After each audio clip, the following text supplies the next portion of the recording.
Labour law 1ல ஒரு important வேர்ல்மார்க் பேமெண்ட் ஆஃப் வேஜஸ் ஆக்ட் 1936. என்ன இந்த பேமெண்ட் ஆஃப் வேஜஸ் ஆக்ட் அப்படின்னா, ராயல் கமிஷன் ஆஃப் லேபர் இவங்களோட ரெக்கமெண்டேஷன்ஸ் அடிப்படையில் பிரிட்டிஷ் பீரியட்ல கொண்டு வந்தது தான் இந்த payment of wages act. Minimum wages act அப்படின்றது ஒரு மினிமம் வேஜ் இருக்கணும்னு சொல்லி கொண்டு வந்தது. ஆனா இந்த பேமெண்ட் ஆஃப் வேஜஸ் அப்படின்றது மேக்சிமம் லிமிட்டுக்காக கொண்டு வரப்பட்டது. இதுல எம்ப்ளாய்டு பர்சனுக்கு ப்ராப்பரான முறையில சம்பளம் அப்படியே போய் சேரணும், எந்த விதமான டிடக்ஷன்ஸும் இல்லாம, இதுக்காக கொண்டு வரப்பட்டது தான் இது. இதோட 2 முக்கியமான ஆப்ஜெக்டிவ் இதுதான். எம்ப்ளாய் பர்சன்ஸ்க்கு ப்ராப்பரான முறையில சம்பளம் போய் சேரணும், சரியான டைம்ல, அதுவும் இல்லாம எந்த விதமான அன்ஆத்தரைஸ்டு டிடக்ஷன்ஸ் எதுவும் இல்லாம. ஆத்தரைஸ்டு டிடக்ஷன்ஸா இருந்தா வேலிட், இஎஸ்ஐ, பிஎஃப் இதெல்லாம் ஆத்தரைஸ்டு டிடக்ஷன், இந்த மாதிரி இருந்தா வேலிட். இது இல்லாம அன்ஆத்தரைஸ்டா எதுவும் பண்ணக்கூடாதுன்னு சொல்றாங்க. இதோட அப்ளிகேஷன் என்ன அப்படின்னா 21 மார்ச் 1937 இது கொண்டு வந்திருக்கிறாங்க. பர்சன் யாரெல்லாம் ஒரு ஃபேக்டரியில எம்ப்ளாய் ஆயிருக்காங்களோ அவங்களுக்கு இது பொருந்தும். யார் யாருக்கெல்லாம் அப்ளை ஆகும்னா, any person employed in any factory. அது இல்லாம ரயில்வே அட்மினிஸ்ட்ரேஷன் அப்பாயிண்ட் பண்ணியிருக்கக்கூடிய ஒரு நபர், அப்படி இல்லைன்னா டைரக்டாவோ இல்ல ரயில்வே சப் கான்ட்ராக்டர் மூலமா இவர் அப்பாயிண்ட் பண்ணப்பட்டிருந்தாலும் இவருக்கும் இது பொருந்தும்னு சொல்றாங்க. இது இல்லாம ஒரு சில இண்டஸ்ட்ரியல் எஸ்டாப்ளிஷ்மெண்ட், என்னென்ன, tramway service, motor transport service. நீங்க இப்படி ஞாபகம் வச்சுக்கோங்க, அதாவது ஒரு கூட்ஸா இருக்கலாம் இல்ல பேசஞ்சர் சர்வீஸா இருக்கலாம், நம்மளை கேரி பண்ணிட்டு போகுது, ஒரு மோட்டார்ல கேரி பண்ணிட்டு போகுதுன்னா அதுல ஈடுபட்டிருக்கிறவங்க எல்லாருமே இதுல வருவாங்க. அதே மாதிரி டிராம்வே சர்வீஸ்ல ஈடுபட்டிருக்கக்கூடிய ஒர்க்கர்ஸ்க்கும் இது பொருந்தும். ஏர் டிரான்ஸ்போர்ட் சர்வீஸ், ஆனா மிலிட்ரி ஏர்ஃபோர்ஸ்க்கு இது பொருந்தாது.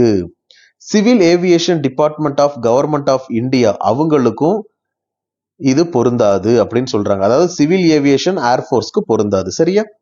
அதுக்கப்புறம் கப்பல் படை, டாக், ஜெட்டி, இது என்னன்னா இன்லேண்ட் வெசல். இன்லேண்ட் வெசல்னா உள்நாட்டு கப்பல்ல இருக்கிறவங்களுக்கு பொருந்தாது. இப்போ இந்த துறைமுக பணியாளர்களுக்கு பொருந்தாது. ஜெட்டி அப்படின்னா கப்பல் பணியாளர்களுக்கு இது பொருந்தாதுன்னு சொல்றாங்க. Mine field, quarry field, plantation field, workshop, இந்த ஒர்க் ஷாப் மேனுஃபேக்சர் பண்ணி சேல் பண்ணணும்னு நினைக்கிறாங்கன்னா அவங்களுக்கு, அந்த எம்ப்ளாயிஸ்க்கு இது பொருந்தாது. இல்ல, அந்த எம்ப்ளாயிஸ்க்கு பொருந்தும், மன்னிக்கவும், அந்த எம்ப்ளாயிஸ்க்கு பொருந்தும், பிளான்டேஷனுக்கு பொருந்தும், மைன் குவாரிஸ்க்கு பொருந்தும். இது இல்லாத construction department, building maintenance, road, bridge, canal, அப்புறம் irrigation, water supply, electricity generation, இந்த எம்ப்ளாயிஸ்க்கு இது அப்ளிகபிள் ஆகும். இது இல்லாம state government, central government company கீழே வேலை செய்யறவங்களுக்கும் இது அப்ளிகபிள் ஆகும்னு சொல்றாங்க. 6500 ரூபாய் சம்பளம் ஒரு மாசத்துக்கு வாங்குறாங்க அப்படின்னா அவங்களுக்கு இந்த ஆக்ட் பொருந்தும். இப்ப புரிஞ்சிருச்சா யார் யாருக்கு பொருந்தும்னு? இதோட சாலியன்ட் ஃபீச்சர்ஸ் என்னென்ன அப்படின்னா, இது யார் யாரை இன்க்ளூட் பண்ணும், இன்க்ளூட் பண்ணல அப்படின்றது செக்ஷன் 1ல சொல்லிடுறாங்க. அது இல்லாத எம்ப்ளாயரோட ரெஸ்பான்சிபிலிட்டி என்னன்னு டிஃபைன் பண்ணிடுறாங்க. அதுவும் இல்லாம இந்த வேஜ் பீரியட்ன்றது 1 மந்த் தான் கால்குலேட் பண்ணும். நீங்க சம்பள வேலை செய்யுங்க, நான் ஒரு 6 மாசம் கழிச்சு கூட கொடுக்குறேன், அப்படி இருக்கக்கூடாது. 1 மந்த்ல கண்டிப்பா கொடுத்துடணும் அப்படின்னு சொல்றாங்க. எந்த மோட் ஆஃப் பேமெண்ட்ன்றதும் இதுல மென்ஷன் பண்றாங்க. இதுல ஃபைனு, ஆப்சண்ட், இதுக்கு கலெக்ட் பண்ணக்கூடிய ஃபைன் அமௌண்ட்டையும் இதுல ப்ராப்பரா சொல்லிடுறாங்க. மேக்சிமம் லிமிட் ஆஃப் வேஜஸ் இதை ஸ்பெசிஃபை பண்ணி சொல்லியிருக்காங்க. அதுக்கப்புறம் நான் பேமெண்ட் ஆர் டிலே வேஜஸ், ஒரு வேஜஸை டிலே பண்ணி கொடுக்குறாங்கன்னா அவங்களுக்கு என்ன மாதிரியான தண்டனை உண்டு, என்ன மாதிரியான ப்ரொசீஜர் வச்சு அவங்களுக்கு தீர்ப்பு கொடுக்குறாங்கன்னு இதுல இந்த ஆக்ட்ல இருக்கு. சரியா?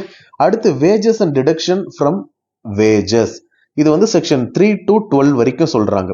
என்னன்னா time of payment of wages. இன்னும் புரியுற மாதிரி சொல்றேன். வரக்கூடிய சம்பளத்துல இருந்து ஒரு சிலதெல்லாம் டிடெக்ட் பண்றாங்கல்ல, அதெல்லாம் என்னென்னு சொல்லி பார்க்க போறோம். முதல்ல செக்ஷன் 2 கிளாஸ் 6ல வேஜ் அப்படின்னா என்னன்னா, சம்பாதிக்கக்கூடிய எல்லா சம்பளமும் வேஜ் தான். சேலரி, அலோவன்சஸ், இதை தவிர மீதி இருக்கிற சேலரி வேஜ், எக்ஸ்ட்ரா கொடுக்குற அலோவன்சஸ் எல்லாம் வேஜஸ்ல சேர்த்த முடியாது. இப்போ வேஜஸ் அப்படின்றது சஃபிஷியன்டான அளவுக்கு ஒருத்தங்களுக்கு கொடுக்கறது, அவங்க சம்பாதிக்கக்கூடிய பணம், அவங்களுக்கு கிடைக்கக்கூடிய கோர்ட் மூலியமா கிடைக்கக்கூடிய ஒரு செட்டில்மெண்ட், ஓவர் டைம் ஒர்க் மூலமா வரக்கூடியது, அது இல்லாமல் ஹாலிடேஸில் அவங்களுக்கு சேலரி உண்டு, அந்த சேலரி, லீவ் பீரியட், இப்போ மேட்டர்னிட்டி பெனிஃபிட்டில் இருந்தாங்க, மேட்டர்னிட்டி லீவில் இருந்தாங்கன்னா அது வரக்கூடிய பெனிஃபிட்டு, அப்புறம் அடிஷ்னல் ரெமுனரேஷன், சட்டத்தில் ஏதாவது ஒன்று கொடுத்துருந்தாங்கன்னா அது, ஒரு வேலையை வந்து அவர் நிற்கிறாரு, டெர்மினேட் ஆகுறாருன்னா ஒரு லம்பாக ஒரு அமௌண்ட் கொடுக்குறாருன்னா அது வந்து அவரோட வேஜஸ் ரெமுனரேஷன். அதே போல் இது கீழே ஒரு எம்ப்ளாயாக இருக்கிறாரு, அவர் ஒரு சம்பளம் வாங்குறாருன்னா அதுவும் வேஜஸாக கருதுறாங்க. எது எதெல்லாம் வேஜஸ் இல்லை அப்படின்னா PF amount, pension amount, travelling allowance, இல்லை இந்த gratuity, bonus, medical benefit, water benefit, light benefit, other benefit, இது எல்லாமே வேஜஸ்குள்ள அடங்காது. இப்போ வேஜஸ்னா எதுன்னு பார்த்தாச்சு, வேஜஸ்னா எது இல்லைன்னு பார்த்தாச்சு. இப்போ இந்த பேமெண்ட் ஆஃப் வேஜஸ்க்கு வந்து ஒரு சில ரூல்ஸ் இருக்கு. என்னன்னா, ஒரு எம்ப்ளாயர் இருக்கிறாருன்னா அவர் வந்து கண்டிப்பா எம்ப்ளாய்க்கு சம்பளம் கொடுத்தே ஆகணும். அது வந்து ஒவ்வொரு இடத்துல பெயர் வந்து மாறுபடுது. இப்போ ஒரு ஃபேக்டரி இருக்காருன்னா அதுக்கு மேனேஜர் தான் பொறுப்பு. இப்போ ஒரு இண்டஸ்ட்ரியல் எஸ்டாப்ளிஷ்மெண்ட் இருக்கு அப்படின்னா அதை யார் சூப்பர்வைஸ் பண்றாங்களோ அதுக்கு அவங்க தான் பொறுப்பு. இப்போ ரயில்வேஸ்ல இருக்கு அப்படின்னா ரயில்வேவை இந்த லோக்கல் ஏரியால யார் அட்மினிஸ்டர் பண்றாங்களோ அவங்க தான் பொறுப்பு. அப்போ ஒரு பிரைவேட் லிமிடெட் கம்பெனியா டைரக்டர் தான் சம்பளம் கொடுக்கறதுக்கு பொறுப்பு. ஒரு கான்ட்ராக்டர் வந்து எடுத்திருக்கிறாங்களா அதுக்கு கான்ட்ராக்டர் தான் பொறுப்பு. அப்போ எந்தெந்த இடத்துல யார் வேலை செய்யறாங்களோ அவங்களுக்கு ப்ராப்பரா பிரிச்சு கொடுத்துட்டாங்க, இவங்கெல்லாம் தான் பொறுப்பு அப்படின்னு சொல்லி. அப்போ ஃபிக்சேஷன் ஆஃப் வேஜ் பீரியட் அடுத்து என்னன்னா 1 மந்த்துக்குள்ளார கண்டிப்பா சம்பளம் கொடுத்துடணும். 1 மந்த்தை தாண்டி ஒருத்தவங்களை வச்சிருக்க கூடாது. 40 நாளைக்கு ஒரு தடவை சம்பளம் கொடுக்குறேன், 45 நாளைக்கு கொடுக்குறேன் அப்படிலாம் கிடையாது. 1 மந்த்ல கொடுக்கணும். இது வந்து செக்ஷன் 4ல சொல்றாங்க. செக்ஷன் 5 வந்து என்ன சொல்றாங்கன்னா time of payment of wages, அதாவது 1000 நபர்களுக்கு கீழே ஒரு கம்பெனில வேலை செய்யறாங்கன்னா 7ஆம் தேதிக்கு கரெக்டா சம்பளம் கொடுத்துடணும், இல்ல அதுக்கு முன்னாடியே கொடுத்துடணும். அதை தாண்டி கொடுக்க கூடாது. இல்ல ஒரு கம்பெனில 1000 பேருக்கு மேல இருக்கிறாங்க அப்படின்னா 10ஆம் தேதிக்குள்ளார கொடுத்துடணும், அதுக்கு மேல போகக்கூடாது அப்படின்னு சொல்றாங்க. சரியா? இப்போ ஒருத்தரை போன மாசமே நான் வேலையை விட்டு தூக்கிட்டேன் அப்படின்ற நிலைமை இருந்துச்சு அப்படின்னா செகண்ட் ஒர்க்கிங் டே, இந்த மந்தோட செகண்ட் ஒர்க்கிங் டே அப்பவே அவரோட கணக்கை கழிச்சிடணும் அப்படின்னு சொல்றாங்க. எல்லா சம்பளமும் ஒர்க்கிங் டேல மட்டும்தான் கொடுக்கணும். சரியா? அடுத்தது மோட் ஆஃப் பேமெண்ட், கண்டிப்பா இது வந்து கேஷா மட்டும்தான் கொடுக்கணும். ஒன்று கரன்சி நோட்டா கொடுக்கலாம், இல்லை காயின்ஸா கொடுக்கலாம், ஆனால் கேஷா மட்டும்தான் கொடுக்கணும். ஒரு சில இடத்துல வந்து ரூரல் ஏரியாவில் அமைஞ்சிருந்ததுக்கு அப்படின்னா கேஷ் வந்து ஹேண்டில் பண்ண ரிஸ்கியா இருந்துச்சுன்னா இந்த ஒர்க்கரோட பேங்க் அக்கௌண்ட்ல டெபாசிட் பண்ணிடலாம் அப்படின்னு சொல்றாங்க. செக்ஷன் 7ல என்ன சொல்றாங்கன்னா லாஃபுல் டிடக்ஷன்ஸ், என்னென்ன லாஃபுல் டிடக்ஷன்ஸ் பார்க்குறோம். செக்ஷன் 6 என்னன்னா mode of payment of wages. சரியா? செக்ஷன் 7 வந்து லாஃபுல் டிடக்ஷன் ஃப்ரம் வேஜஸ், என்னென்ன டிடக்ஷன்லாம் பண்றாங்க இவங்க சம்பளத்துல இருந்து, லாஃபுல் அது அப்படின்னு பார்க்குறோம். எந்த விதமா இதுல சொல்லியிருக்கிறது இல்லாம வேற ஏதாவது ஒன்று பண்றாங்கன்னா அது வந்து அன்லாஃபுல். இப்போ ஒரு கான்ட்ராக்டர் வந்து அக்ரிமெண்ட் போடுறாரு, உனக்கு வேலை கிடைச்சிருச்சு அப்படின்னா எனக்கு மாசம் ஆனா உன் சம்பளத்தை வந்து 500 ரூபா நான் டிடெக்ட் பண்ணிக்குவேன் அப்படின்னா அது வந்து அன்லாஃபுல். அப்படி ஒரு டிடக்ஷனே இவங்க சொல்லல. லாஃபுல்லா மட்டும்தான் இருக்கணும் டிடக்ஷன் அப்படின்னு சொல்றாங்க. சரியா? இப்போ இப்போ இன்க்ரிமெண்ட்டை வந்து அவங்கள ஸ்டாப் பண்றது, ப்ரமோஷனை ஸ்டாப் பண்றது, இந்த மாதிரி எல்லாம் நடந்துக்க கூடாது. சஸ்பென்ஷனை ஸ்டாப் பண்றது, இந்த மாதிரி எல்லாம் பண்ணா இது வந்து அவங்க பெனால்ட்டியும் கட்டணும். யாரு? எம்ப்ளாயர், வேலை கொடுக்குறவங்க பெனால்ட்டி கட்டணும். இப்போ எது எதெல்லாம் ஆத்தரைஸ்டு டிடக்ஷன்ஸ் அப்படின்னா ஃபைன், இவங்க ஏதாவது ஒரு தப்பு பண்ணிட்டாங்க அப்படின்னும் பொழுது இவங்க செய்ய வேண்டிய வேலையை செய்யாம விட்டாங்க, அதனால ஒரு லாஸ் ஏற்பட்டுருச்சுன்னா இவங்களுக்கு ஃபைன் உண்டு. அந்த ஃபைன் வந்து செக்ஷன் 8ல சொல்றாங்க 3% மேல அந்த ஃபைன் போகக்கூடாது. ஒன்று. அதே போல இன்ஸ்டால்மெண்ட்ல ஃபைன் வாங்கக்கூடாது. அதே சமயம் 60 நாளுக்கு மேல போயிட்டா அந்த ஃபைனை இவங்க கலெக்ட் பண்ணவே கூடாது. சரியா? ஃபைன் எப்போ இம்போஸ் பண்ணணும்னா அவர் செய்ய வேண்டிய வேலையை செய்யாம விடும் பொழுதுதான் அதை ஃபைன் வந்து கலெக்ட் பண்ணணும். இன்னைக்கு அவர் வேலைக்கு வரணும், வரல, அப்போ ஃபைன் கலெக்ட் பண்ணுங்க, ஆனா 3% தான் பண்ணணும் அப்படின்னு சொல்றாங்க. எல்லா ஃபைனையும் ரெஜிஸ்டர்ல ப்ராப்பரா ரெஜிஸ்டர் பண்ணி வைக்கணும்னு சொல்றாங்க. இப்போ ஒருத்தர் deductions for absence from duty, இது செக்ஷன் 9.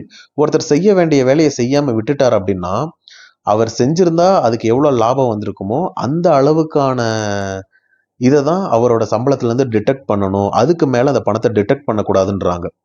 10க்கும் மேற்பட்ட ஊழியர்கள் ஒரே நிறுவனத்துல இருந்து சொல்லாம கொள்ளாம லீவ் போட்டு ஒரு நாள் எங்கேயாவது வெளியில போறாங்கன்னா அப்போ அவங்கள டிடெக்ட் பண்ணலாம், 10 பேருக்குமே சேர்த்து டிடெக்ட் பண்ணலாம் அப்படின்னு சொல்றாங்க. அதே சமயம் ஒரு ஸ்ட்ரைக் இல்லீகல்லா ஒரு ஸ்ட்ரைக் நடக்குது அப்படின்னா அந்த சமயத்துல இருக்கிறவங்களுக்கும் பணத்தை டிடெக்ட் பண்ணலாம். லீகல் ஸ்ட்ரைக் நடக்கும்போது பணத்தை டிடெக்ட் பண்ண முடியாது, ஆனா இல்லீகல் ஸ்ட்ரைக் நடந்தா டிடெக்ட் பண்ணலாம்னு சொல்றாங்க. அடுத்து detection for damage or loss. ஒருத்தர் ஒரு பொருளை டேமேஜ் பண்ணிட்டாரு வேலை செய்யற இடத்துல அப்படின்னா அதுக்கு கண்டிப்பா டிடெக்ட் பண்ணிக்கலாம். ஆனா எவ்வளவு உடைச்சாரோ அதை மட்டும் தான் டிடெக்ட் பண்ணுமே தவிர அதிகமா டிடெக்ட் பண்ணிடக்கூடாது. சரியா? அடுத்து டிடெக்ஷன் ஃபார் சர்வீசஸ் ரெண்டர்டு. அவருக்கு சில சர்வீசஸ்லாம் அனுபவிப்பாரு, வீடு எடுத்து தங்குவாரு, இல்ல அங்க என்னென்ன சர்வீசஸ் யூஸ் பண்றாரோ அதுக்கு அவர் மாச சம்பளத்துல டிடெக்ட் பண்ணிக்கலாம். இது section 11. Detection for house accommodation. ஒருத்தர் வீடு எடுத்து தங்குறாரு, இல்ல ஹவுசிங் போர்டு ஃபெசிலிட்டி கொடுக்குறாங்கன்னா அந்த ஹவுசிங் போர்டு ஃபெசிலிட்டிக்காக ஒரு வாடகை கட்டணும். இப்போ போலீஸ் குவார்டர்ஸ் இருக்குன்னா இதுல இருந்து டிடெக்ட் பண்ணிக்கோங்க, சேலரியில இருந்து. அதே போல டிடெக்ஷன் ஃபார் எலக்ட்ரிசிட்டி.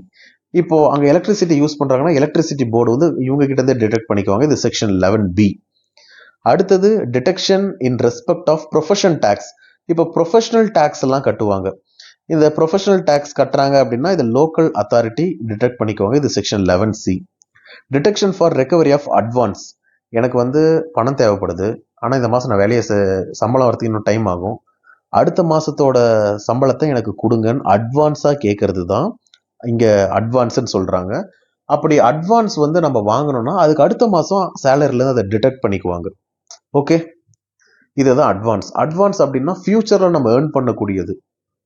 நம்ம ஆல்ரெடி ஏர்ன் பண்ணதெல்லாம் காலி பண்ணிட்டு ஃபியூச்சர்ல இருக்கக்கூடியதை ஏர்ன் பண்றது தான் அட்வான்ஸ்ன்னு சொல்றாங்க. அடுத்தது ரெக்கவரி ஆஃப் லோன்ஸ். இப்போ ஒருத்தர் லோன் வாங்கி வீடு கட்டியிருப்பாரு, லோன் வாங்கி கார் வாங்கியிருப்பாரு, ஏதாவது ஒன்று பண்ணியிருப்பாரு. அப்போ கவர்மெண்ட்ல இருந்தே அவருக்கு லோன் எடுத்துப்பாங்க. இது செக்ஷன் 12A. சம்பளத்துல இருந்து லோன் டிடெக்ட் பண்ணிப்பாங்க. அடுத்தது cooperative societies and insurance schemes.